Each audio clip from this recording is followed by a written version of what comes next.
and thank you for attending our in-person Continuing Education 2023 program. Master gardeners use research-based horticulture and gardening knowledges and practices to educate and coordinate projects that promote healthy communities. The Master Gardener program is an education and volunteer service organization of the Iowa State University College of Agriculture and Life Sciences and ISU Extension and Outreach. We're thrilled this year to introduce our education partner, Green State Foundation, and we thank them for their generosity to bring programming to you today. Thanks also go to Shannon Valenti for her assistance with the program, and to Ty and Lily at City Channel 4 for live streaming the program and videotaping. First, some housekeeping. The restrooms and drinking fountains are in the hall for those of you who are not familiar with the room. Today, each presenter will speak for approximately 45 minutes, and then we'll take your questions. The audience, both in-house and online, may not be able to hear you, so we're asking that you step to the microphone to ask your questions after the presentation. Please avoid walking near the cameras, as videographers use wide-angle cameras, and we don't want to film you ducking under, because your awkward moments will be captured for all to see. Johnson County Master Gardener launched the local efforts for Master Gardener continuing education in 2014. The program was suspended in 2020 and brought online in 2021. We're pleased that new Master Gardeners are stepping in to help guide the program, and we're happy to be back in person for the second year. Evaluation forms have been placed on your table. Please complete an evaluation for each speaker and return them to me. If you haven't already, please silence your cell phone. Now let's get the program started. We have a great lineup today. Turn page. Today we're going to learn about diverse native perennial vegetation. It's ideal for any landscape and backyard wildlife habitats. The deep roots of native plants hold the soil during heavy rainfall, increase water filtration, and reduce pollution, nutrient runoff that goes into our rivers and streams. Additionally, native plants can trap and store carbon. The Native Roadside Vegetation Center was established in 1999 and renamed in 2006 as the Tallgrass Prairie Center to more accurately reflect its mission, program, and activities. Its primary programs are research and restoration, Iowa roadside management, plant materials, and prairie on farms. Their efforts are more important than ever. Prairie covered 85% of Iowa once upon a time. Today, the protected and managed prairie sites have dwindled to 1/100th of 1% of Iowa. In the last 20 years, farm fences have all but disappeared as farm fields expand closer to the road. Our first speaker, Kristine Nemec, is a statewide coordinator of the roadside program. She provides training and education for Iowa's county roadside programs and conducts outreach to raise awareness of the value of these programs. About half of Iowa's counties participate in the program. Previously, Kristine worked for the U.S. Army Corps of Engineers in Omaha, where she developed and implemented ecosystems restoration plans, and the USDA Agricultural Research Service in Brookings, South Dakota, where she researched pollinator use of biofuel oilseed crops.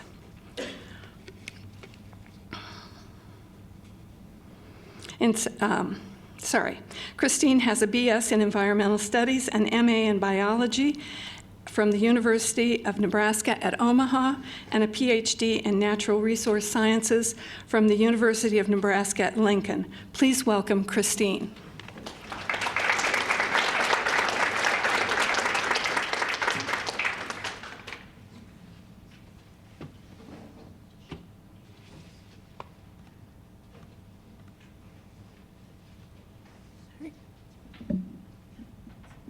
Good afternoon, everyone. Can you hear me okay?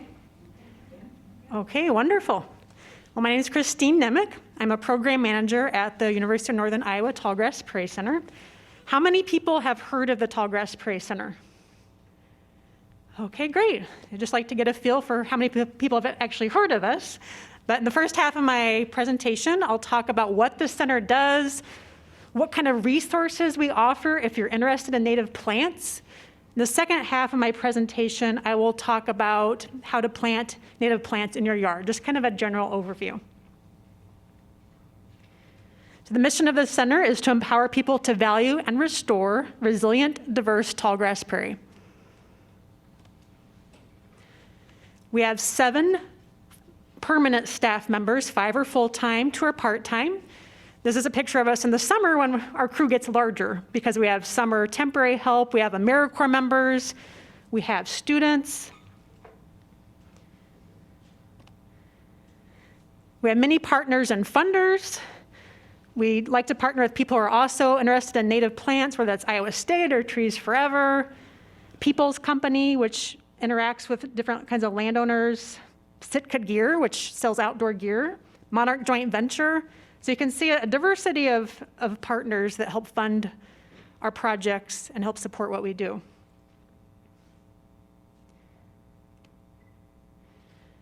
This map shows the historic extent of the tallgrass prairie in green. So you can see Iowa was really at the heart of the tallgrass prairie. About 90% of Iowa was originally tallgrass prairie, except maybe in low-lying areas along creeks or rivers where you'd have more riparian forest. The prairie provides many benefits. The plants help improve water quality by filtering nutrients, provide habitat. On the right, you can see those really thick, dense root systems. It could be used for hay. And as was mentioned in the introduction, very little of the prairie now remains. I mean, it's great that those root systems provide so much benefit, but of course it also makes it prime farmland. So you can't blame people for wanting to turn it into prime farmland. It's just that so much of it has been turned to prime farmland. So if you picture a 1,000-piece jigsaw puzzle, 1 piece remains of the tallgrass prairie. So that helps me visualize the amount that we have left here in Iowa. And many of those remnant prairies, a remnant prairie is prairie that's never been plowed, are in these little patches in a sea of agriculture. So we're grateful we still have those. They provide some benefits, especially to bees and butterflies, but they're a little small for bison, most of them. There's some, but there's not a lot in Iowa, at least, that can support bison, but we try to do what we can with what we have left. But the good news is, just like if you have a backyard, you know any little bit you can put in can do some good. So even if there's small pieces of prairie you put in, prairie plants, you can attract some bees and butterflies at least.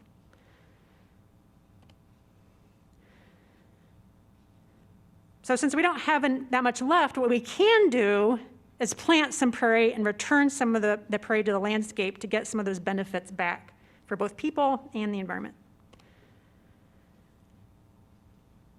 So at the center, our main focus is restoration. We do some with identifying prairie remnants, but our main mission is helping people understand how to restore prairie. So we have 4 programs: research and restoration, prairie on farms, plant materials, and the roadside program. The research and restoration program is led by Dr. Justin Meissen. He conducts experiments where he tries to figure out the best techniques for planting prairie. So when's the best time to plant? How do you manage it? He creates demonstration sites to demonstrate how you plant it and provides tools and knowledge for prairie reconstruction. There's the Prairie on Farms program. Some of you may have heard the STRIPS program at Iowa State. We are partners with the STRIPS program. They've done quite a bit of research on the benefits of planting these narrow strips of prairie directly within cropland. So you can see that overhead view of what it looks like, where there's these recurring strips of usually around 30 to 120 feet. So why would a farmer do that? That's prime farmland. A lot of farmers are interested in conserving that soil. That's one of the main motivations, so they can keep more of the soil on their land. Some of them also appreciate the habitat and are interested in improving water quality. So research at Iowa State has shown you can get quite a lot of benefit just from taking 10% of land out of production and putting it into prairie. Now, our role is to help create demonstration sites. So we've planted prairie on farms within about an hour's drive of Cedar Falls. We hold field days where farmers can come and learn how they can do it on their own land. And often Iowa State will also come to our field days and help with the education of the farmers. Recently, we completed case studies where we interviewed farmers, and the case studies illustrate how they planted the prairie on their land and what benefits they're getting. The third program is the Plant Materials Program.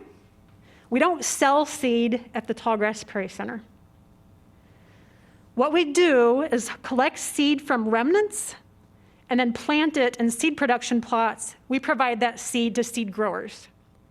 So if you ever buy any native seed in Iowa, it might come from our plots eventually, because we just give it to the seed growers to grow out and they sell it. So it's called foundation seed. That's what we do. So we're trying to maintain the genetic integrity of prairie that's never been plowed.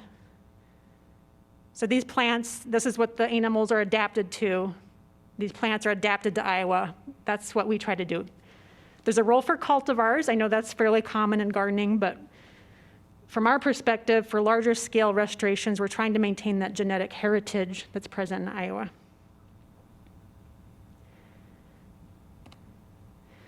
And the final program is the one that I'm responsible for. This is the roadside program. It was established in 1988 when the state legislature created funding for the Living Roadway Trust Fund, which helps provide grants to entities that want to plant prairie in the roadside. And also helped create funding for my position. It created a permanent position to help counties establish roadside programs. I provide seed to usually around 40, 45 counties each year, and they plant around 1,300 acres of roadside to prairie plants. And I help organize an annual roadside conference, which will be at UNI in Cedar Falls this year. So I kind of help facilitate networking among the roadside managers, help them learn the best practices for managing roadside vegetation. I will note that Johnson County has one of the best roadside programs in Iowa. You have a really good roadside manager, Chris Henze. I believe he spoke recently. He's really knowledgeable. He's been doing this a while, about 20 years, I believe. And Johnson County is just known for being a leader within the roadside program, for having a really thorough management plan, I would say. Preserving prairie remnants for pollinators, that sort of thing. Urban Prairie is one of our projects, as opposed to one of our programs, one of our projects.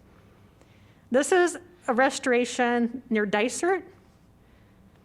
So about 5-6 years ago, we had one of our field days, and a woman named Kathy Irvin attended, and she said she was interested in donating 77 acres of prime farmland to be restored to prairie. This was in honor of her late husband. Because they both loved prairie, they wanted people to see what Iowa used to look like. So in 2018, we planted the first 5 to 10 acres. We just did it gradually over 5 years. We did a chunk at a time each year and planted it to prairie. We just completed that initial 77 acres. Now, we haven't updated this slide because just within the last few weeks, it was made official. She's donated another 215 acres of prime farmland to be restored to prairie, right across the road from this one. So it's incredibly generous. This is going to be one of the largest prairie restorations in eastern Iowa when it's all done. So over the next 7 years, we'll be taking chunks of that 215 acres, planting it to prairie. It's open to the public, not the new site, because that's cropland right now, and they'll be gradually added. But this 77 acres on the south side of the road has mowed trails. There's a porta potty, so we don't have like a fancy nature center. I just want to manage expectations. But there is a porta potty there and mowed trails. There's a grass parking lot. Just look for the large rock that says Urban Prairie. You can pull over to the mowed area to the west of the rock and park and walk around and just enjoy the prairie. Now the silo is also part of her land. It's across the street from what's been restored so far. And some of the locals actually know the silo more than the prairie, which is okay. At least they're driving out near the prairie, even if they don't get out and look at the prairie. Some people will stop and take a picture of the silo. So a few years ago, she had an artist come out and paint a beautiful prairie mural on the silo. So she's just a really neat lady. She still lives at the house across the street. Sometimes she'll be out wandering around the prairie, but it's a really fun project for us. We're getting to experiment with restoration techniques, and it's open to the public. So it's just a fun place to get inspired and see what prairie looks like. Another one of our projects is the Prairie Roots Project. This is a teaching tool where we plant prairie plants, especially grasses, underground. Well, we plant the seed, and we have something called a container, which is in the ground. It's sort of like tile. Then after 3 years, we take the tile up and then rinse off the roots, preserve them with a hairspray-like material. And then nature centers and schools can apply to receive one of these roots to display. So these are just what it looks like after 3 years. I can't guarantee this is what it looks like in the soil in a natural system, but it's along those lines. We grow it in some kind of special mix, so it's easy to rinse. And we also have educational opportunities. We have lesson plans online. So if you go to our website, if you just look for the educational resources, we have lesson plans that deal with prairie roots if you're ever interested in teaching about that, or if you know someone who wants to teach about prairie roots. They were developed with educators, K-12 educators, so they meet standards and all that sort of thing. Now, some people don't want the actual root specimen itself. They want a banner. We also sell life-size banners, as you can see on the left, that you can roll out. So that's really easy to take if you're giving a presentation at a school, or if teachers sometimes just want to have a banner to have on hand. And those have been requested from all around the country, even in places like Florida, not known for Tallgrass Prairie, but I guess they like to teach about other parts of the country. So that's also another fun project that's nationally known, is those root banners. We also we're going to send a couple, I think it's either root specimens or banners, to the new Science Center in Omaha. So Omaha's getting a brand new Science Center opening next month called the Luminarium. So we're happy to have a presence there too. Another aspect of the Tallgrass Prairie Center, for the last about 4 years, we've been a host site for AmeriCorps. Has anyone heard of AmeriCorps? Are you familiar with it? I've had some people. So it's like the domestic version of Peace Corps.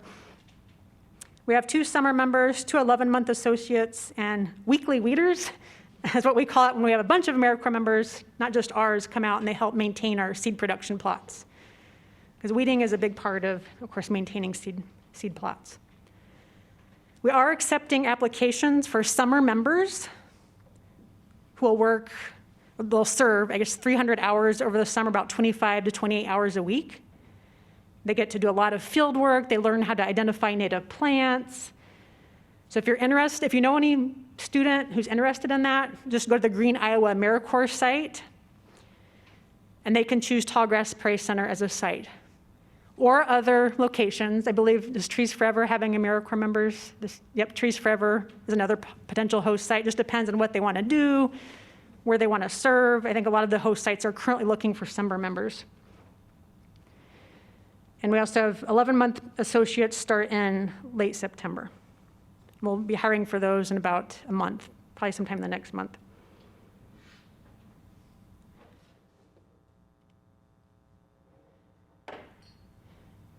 So here's just one example of an educational resource we have.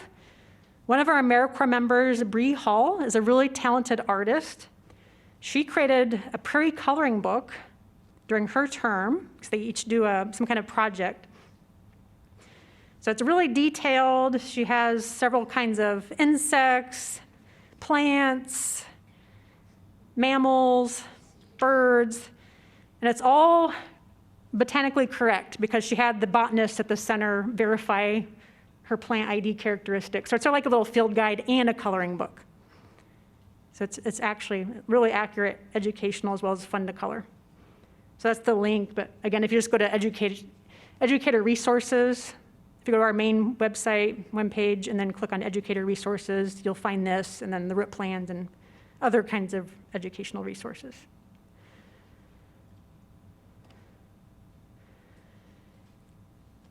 You can visit the Tallgrass Prairie Center. We're not a nature center, so it's not like you'll stop by and there's tons of nature center exhibits to look at. We do have some brochures inside. We have a hallway display kind of explaining our different programs.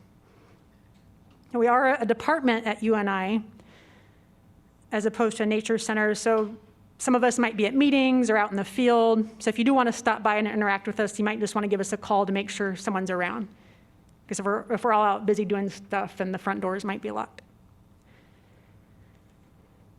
But something that's recent, we do have 4 free parking spaces. And those of you who know UNI or any other university know that's hard to come by. But one of our AmeriCorps projects was they created this nice map showing that there's about 5 miles of trails near the center. So the university said, oh, okay, well, if the public can come and walk your trails, we'll give you 4 free parking spaces. So those are kind of near we have a greenhouse just west of our building on 27th Street. So the 2 of the spaces are right by the greenhouse. So you just have to navigate to that. We have 2 free spaces down here, like near University and Hudson. So this is closer to the forested area. This is part of our trail system. This is university land. You're welcome to walk through this nice forest. Here's kind of a hayfield area, kind of prairie-like. Some of our seed production plots, more seed production plots. So in the summer, it's a really beautiful area to visit because we have these little plots full of different kinds of flowers. And Blazing Star, which is like a monarch magnet, if you come in August and look at the Blazing Star plots, it's really fun because you just walk right along the plot and all these monarchs lift up. It's really magical. So if you're ever wanting to look at the plots, I would recommend just letting us know. I want to come in August. We can let you know when the monarchs are really out, and it's really fun to see them on those concentrated areas of Blazing Star. And I will mention 27th Street is currently under construction. Cedar Falls is building a brand new high school about catty corner from us. So until spring, 27th is completely blocked off. You have to come down from the south. And then it says closed, but you just go to the left of the closed sign. You don't go up here, and then you come up towards the building. Just as a heads up, but if you want more instructions, just email me or someone at the center. We just want to let you know that you can come and visit and walk the trails.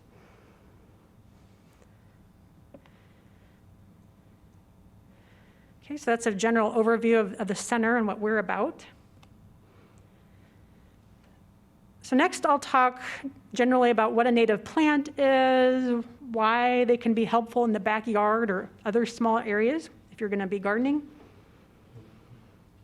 So first I'll define what is a native plant.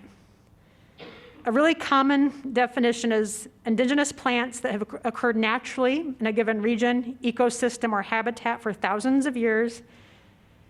And here in North America, we generally say plants are native if they occurred before European settlement.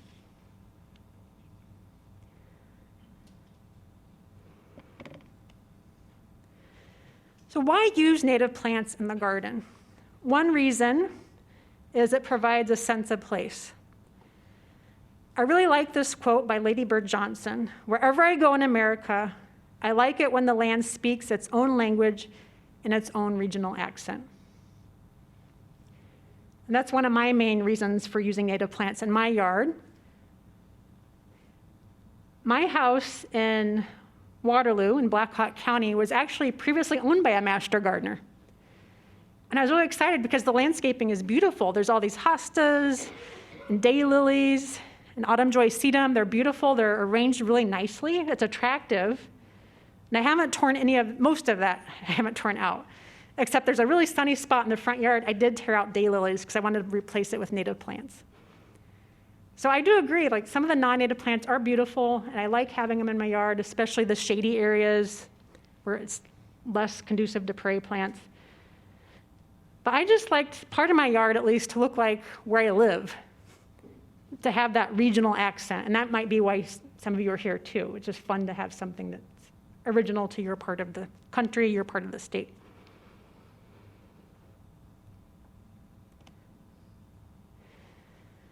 Practically, if you have native plants in the garden, you can save on mowing costs because they can take up more space and you don't have to mow. This was based on the City of Cedar Falls mowing research done a few years ago, where they compared the cost of maintaining an acre of turf versus an acre of prairie. So you can see that first year, well, it's really expensive, mainly the cost of seed and labor and materials to plant the prairie. But then over time, you save in maintenance costs. So not everyone will have these exact savings, but it illustrates whether it's the city or your own yard, after that initial upfront investment, well, if you're spending less on mowing and all that, it can pay off.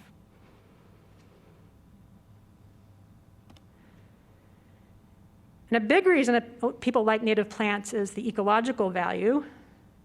Native plants usually are better at attracting insects, birds. Of course, the insects are really key for the birds to feed on. Doug Tallamy has a wonderful presentation where he shows the many different kinds of caterpillars. So caterpillars are excellent bird food. It's important to attract caterpillars.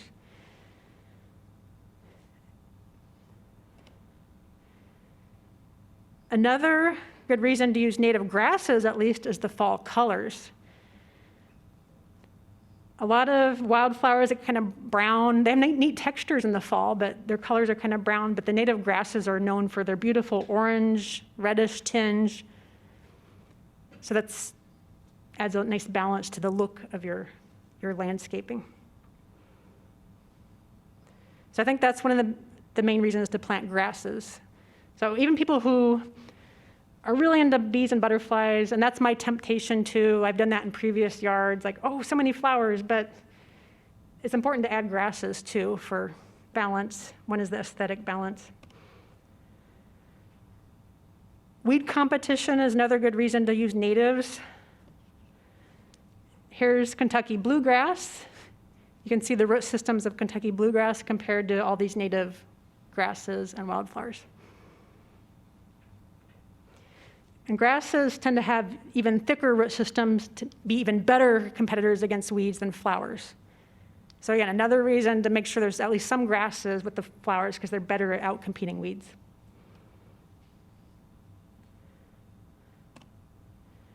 And also, I think people tend to overlook the fact that pollinators use grasses too. They're not all about the flowers. Bumblebees will nest at the base of bunch grasses. That's one of their habitats. So it's good to have some bare soil around the base of a bunch grass, not mulch all the way up to the base. So that allows bumblebees to come in. There's certain kinds of skippers, which look kind of moth-like. This is a skipper on the right, but they are actually butterflies. And their larvae will use grasses as a host plant. So there's like, everyone thinks about milkweeds for monarchs, but skippers and some other kinds of butterflies need grasses for their larvae. So if they need to reproduce, they need those native grasses.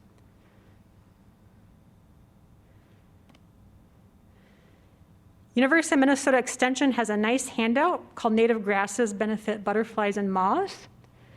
This is easy to find if you just Google on the internet. So it talks about which species use which native grasses, and it discusses the importance of using native grasses to attract those species. So there's another great handout if you want to learn more about why do native grasses matter for butterflies and moths.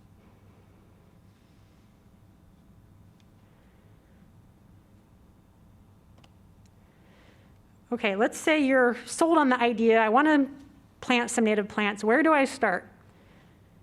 Well, this is one of my favorite websites. There's a lot of good websites out there for finding native plants. But on Doug Tallamy's website, homegrownnationalpark.org, he has a native plants finder where there's about 6 to 8 sites listed below this picture. And those sites are all pretty user-friendly. Some of them you can just enter your zip code. But all of them, I think they're really good comprehensive sites. Some of them are more organized by area of the country. But to me, it's overwhelming just Googling, searching for how do I find native plants when he's done the hard work of kind of consolidating a lot of them in one spot.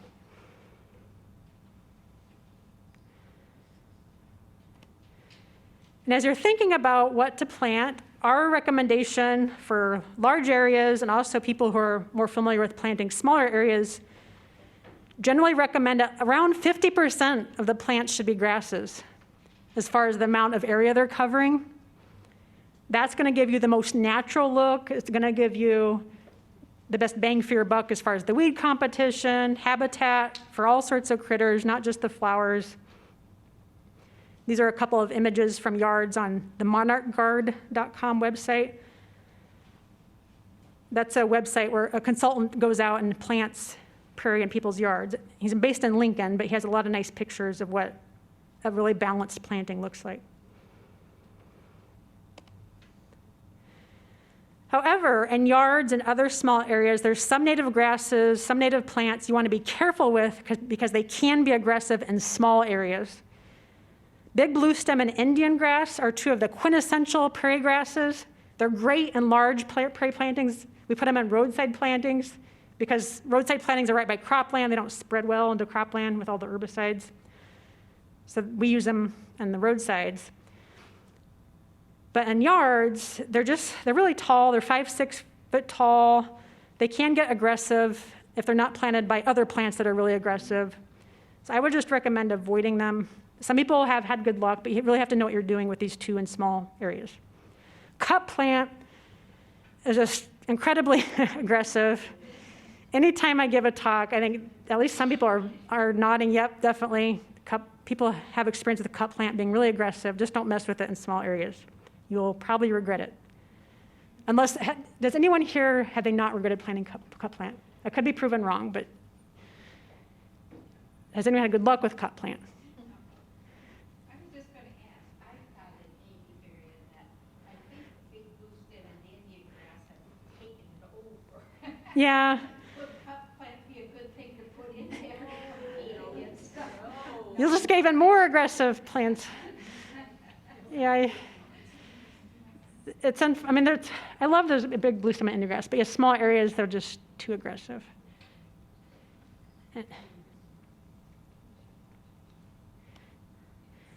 Here are better native grasses for the home garden. Little bluestem, prairie dropseed, side oats grama.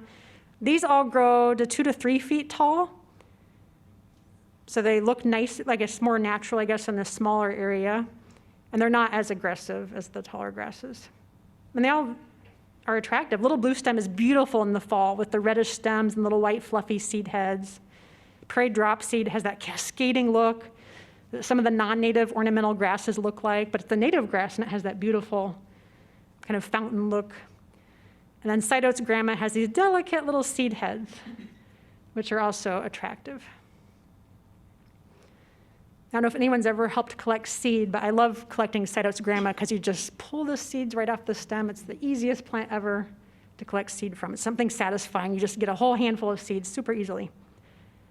These are all nice for the home garden. Where to buy the native plants? Here's some local native plant nurseries we recommend. These all grow natural seed. They don't grow many cultivars, if any cultivars, because this is our philosophy. We're into the seed that has that genetic integrity. So these nurseries often get their seed from us. Somehow it originates from us, or another nursery that's got their seed from us. This isn't completely inclusive, but these are I'd say the 5 of the main. But I've recently heard Ion Exchange might be sort of tapering off their business. Has anyone else heard that?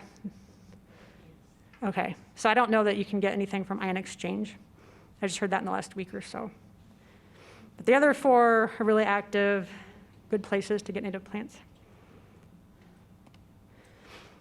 On our website, we maintain the Iowa Prairie Seed and Service Providers list. So this is in either an Excel file or a PDF file. We also have maps you can look at showing where different providers are, where different seed growers are. So some companies will help do prescribed burns, for example. They might help maintain a prairie. So it's more for larger sites as far as the service providers. I know some master gardeners, they have small acreages and they're doing sites that need to be burned or seeded. So some of those service providers might apply to that. And then the seed providers, well, that can apply to small areas or larger areas. And some of those nurseries will now grow plugs. Like Allendale Seed, apparently they've started growing plugs as well as seed. It used to be super focused on seed, but you can also get plugs.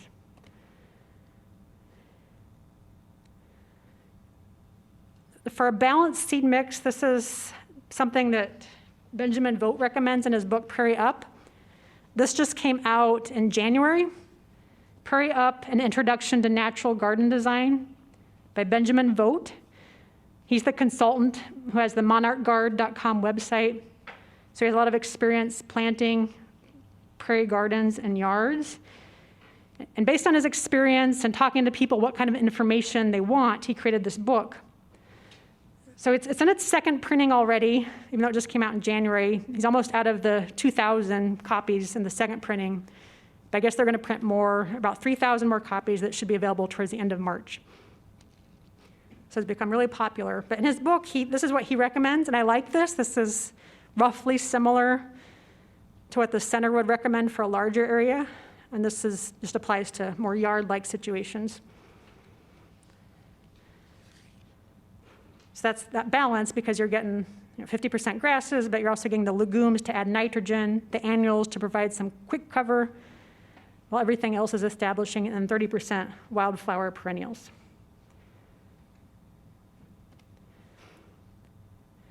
And kind of a standard seeding rate that a lot of people recommend is 50 seeds per square foot, more on slopes, so we use more on roadside slopes, and then around roughly 25 seeds a square foot for grass and for wildflowers.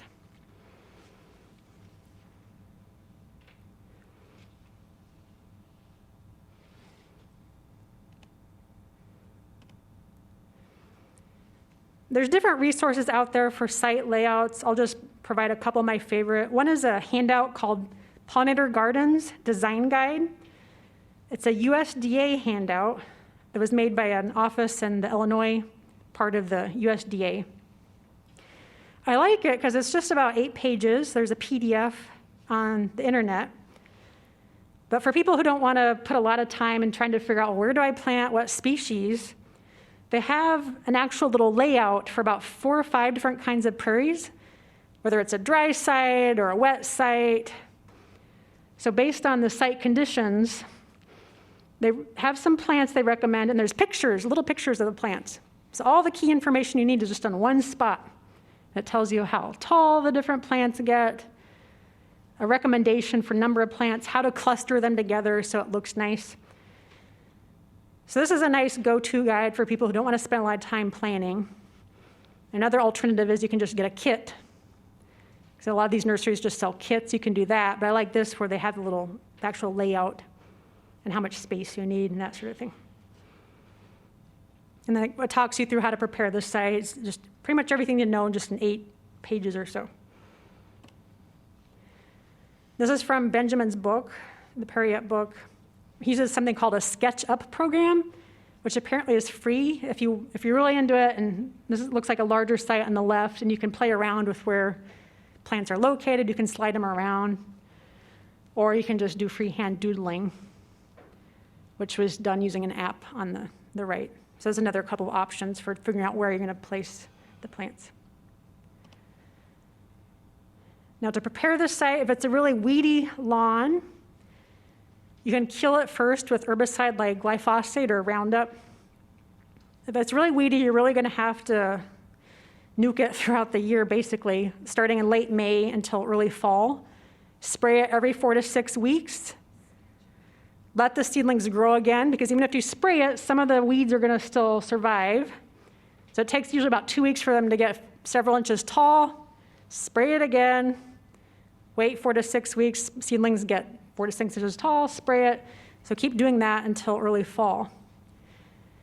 I know some people don't like herbicides, but it's pretty standard in prairie restoration because it's just a one-time deal. It's not like continuously spraying. And the nice thing about glyphosate is that the soil microbes do break it down.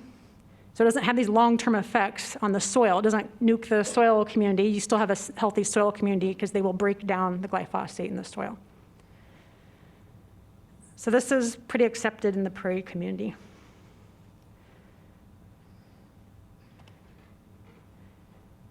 Now, if it's a really clean lawn without that many weeds, there's going to be still some weeds in the seed bank, but there aren't a lot to start with. You can spray it usually just once, late summer or early fall, again with glyphosate. And then you can seed. How long you have to wait to seed kind of depends on the brand of Roundup you use and what you're dealing with. So I'd definitely look at the label. I think it can be as short as a day, 1 to 3 days, to as long as a month, but it all depends on what weeds you're dealing with and what type of Roundup. That's just something to keep in mind if you're planning when to seed. But usually, if you're going to seed, it's often in September after all the weeds have turned yellow. You can either dethatch the lawn, get rid of all the weeds you've killed, or you can just use that as kind of like erosion control or a thatch and plant directly into it. Like rake the seeds in so they have good seed to soil contact.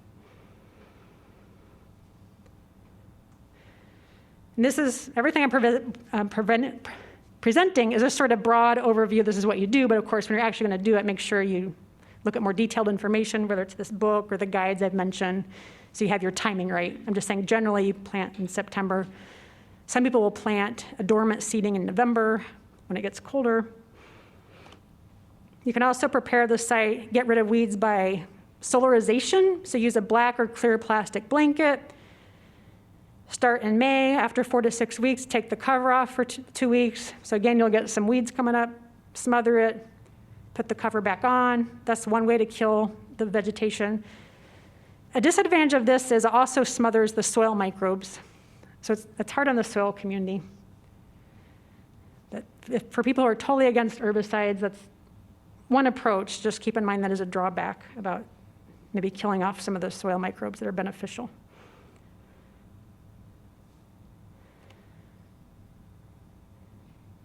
I'm just about done. I will list a couple of resources. Again, the homegrownnationalpark.org, I think they have a lot of nice resources for why native plants are important, where to find information on different species. The Prairie Moon website is also excellent for finding information on species. Prairie Moon Nursery. It's really thorough. All the nurseries have good websites, but that's kind of my go-to if I want a lot of information on any species I'm thinking of planting. They can tell you if it's attractive to deer or not, if it's attractive to bees or butterflies. It's just really well laid out and thorough. So that's specific to prairie plants, Prairie Moon Nursery. MonarchGuard.com is the author of Prairie Up. That's his website. He has an e-newsletter, blog, essays, just all sorts of information about his approach. I like it because it's really ecologically based. He also has gear like t-shirts, fun little gardening t-shirts if you're into that or looking for a gift for someone, like native plant nerd kind of t-shirts. Finally, I'll conclude. This is my contact information. That's our website address, my email address, and my phone number. And with that, it looks like it's about 1:15, so I can take any questions you have. We'd like to remind you to come to the microphone to ask your questions so our viewing audience can hear you better.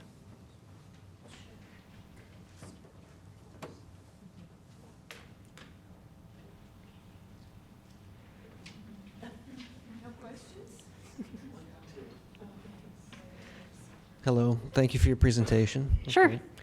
At the beginning, you started with some of the programs, and I might have missed one. You had the STRIPS program? We have Prairie on Farms program, which is our program, but we collaborate with STRIPS a lot. Okay, so I think that's the one I missed, your program. And then there was the Plants Materials program, Roadside program, and the Prairie Roots project. The Research and Restoration program is the 4th program. Research and Restoration. Yeah, so those are the programs, meaning each one has a program manager attached with them, and the Roots project is more of a project that we do as we have funding. Okay. And what was your first one? Sorry, can you say that again? Oh, Research and Restoration program. research and restoration, plant materials, prairie on farms, roadside program. Those are our 4 core programs. Hi, A really great talk. thank you. It was really, really informative. I'm wondering about timing for planting. Are there any resources you can recommend for that, of when to start seeds or how to do that portion of it? Timing is pretty well addressed in like the USDA pollinator garden guide. I think they talk a little bit about planting, the Prairie Up book. I think we have, on our website, we have a section called technical guides. So it's a series of 10 guides. And one of those is all about seeding, timing of seeding at least. We're more focused on larger areas and seeding. Benjamin talks about the timing for plugs or seeds. I think a lot of those nurseries will talk about timing. A lot of people like dormant planting, at least for seeds, in November because the wildflowers that get that cold stratification, the freeze-thaw cycle is important to some seeds. So if you're looking at seeds, dormant plantings can be really successful for getting a lot of the flowers to successfully germinate. But plugs can be done usually May or September. What is a plug? Oh, just a little plant. Oh, thank you. I should have explained. It's just a little plant. That's usually what I do in my yard. I just like quick results. So I've done both. I've seeded. In one house I seeded. Other ones I planted the little plants or plugs. I just get them through the mail. And they've always arrived mostly in good shape. Maybe I lose a couple, but they arrive well watered, in good shape. And some people are nervous. They want to go to their local store and get the plants. But you can just order these native plants to the mail, and they know what to do. You can get them just fine that way, too.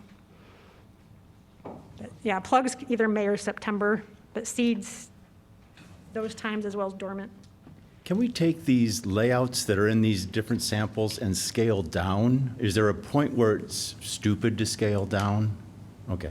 No, I think whatever size you want to do. Take that same mix and just say, oh, they were saying 20 by 30, and I'm going to take it down to 5 by 6? Yeah. Okay. Yeah, whatever you want to do. No matter what you're going to plant, you're going to get some little insects using it, and it's going to look beautiful. And whether it's by your mailbox, like one of those little mailbox plantings, or a larger area, you can start small if you want, or just stay small. I think it's all going to look nice and do some good for some insects will appreciate it being there. Hi, I just had a couple more questions because I've used plugs from the nursery Prairie Moon. I've ordered from them for years, and I've bought the big layouts, and they give you all the designs if you buy the plugs from them too. But this area, and it's not really my yard, it's up by the road because I'm on an acreage, and so I've converted this whole area, into native, but slowly, it's like the big blue stem and the Indian grass have just totally taken over the area, and so I hardly have any flowers coming up anymore. And I've been trying to burn it each spring, but now, of course, they're saying, well, don't burn until the temperatures are up above 50, or you're going to kill off. I used to always burn it more in February. So is burning going to increase more of the grasses, or should I just not burn? And will that help more the flowers come back? Or is there a way to get more flowers to start growing in that area once you have the grasses taking over? I think burning can be something you can try. Then you could also interseed. That's one of our technical guides. We talk about how to rehabilitate an area. And there's a lot of guidance out there too. If you do have too many grasses, right? How do you add more flowers? It's like all grass now. Yeah. There's a lot of good resources out there about when to burn and when to interseed. And so how to I could try something called interseeding and try to get some more grass. Yeah. I mean more actual wildflowers coming up. But I'd have to look the best timing for that type of goal. I think the timing of the burn is probably important. Off the top of my head, I can't say exactly when the best burn is, but that might be a good question for some of these seed providers or some of our resources. Because now I'm sort of waiting. They're saying wait till the temperature's up into the 50s before you burn. Right. But then I'm like, well, won't some of my wildflowers actually be coming up? I don't worry about the grasses because they're rooted so deep. Nothing's going to kill them. But, am I waiting that long? Is that decrease the chance that my wildflowers are going to try to make it. It might be better to do a fall burn, but I don't know for sure. See if it's spring or fall, if your goal is to interseed and add more flowers. I know, but then if I do a fall burn, I don't have my big stalks for the little critters Yeah. to live in over the winter, so. Yeah, at least the first year you wouldn't. But Yeah, I'm just not sure when to do what anymore. Thank you. Sure.